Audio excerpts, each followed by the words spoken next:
حضرت موسیٰ علیہ السلام کو جلتے تندور میں ڈال دیا گیا۔ حضرت سیدنا موسیٰ کلیم اللہ علیہ السلام کی ولادت کا وقت جب قریب آیا تو آپ کی امی جان کے پاس وہ دہی آئی جسے فرعون نے بنی اسرائیل کی عورتوں کے لیے مقرر کر رکھا تھا۔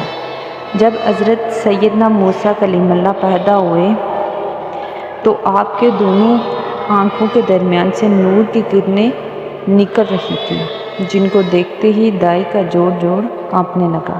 اس کے دل میں حضرت سیدنا کلیم اللہ کی محبت پیدا ہو گئی۔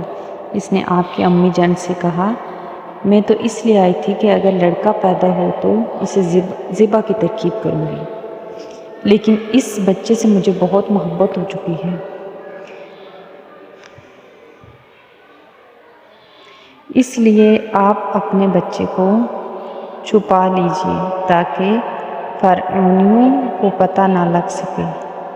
یہ کہہ کر وہ دائی چلی گئی۔ فرعون کے جاسوسوں نے دائی کو آپ کے گھر سے نکلتے دیکھا تو دروازے پر پہنچ گئے۔ حضرت سیدنا موسیٰ کلیم اللہ کی بہن مریم نے فوراً اپنی امی جان کو جاسوسوں کو اطلاع دی۔ آپ کی امی جان کو جلدی میں کوئی سمجھ نہ آئی۔ گھبرا کر انہوں نے بچے کو کپڑے میں لپیٹ کر جلتے ہوئے تندور میں ڈال دیا۔ فرعونیوں نے آ کر گھر کا کونا کونا چھان مارا مگر کوئی بچہ نظر نہ آیا۔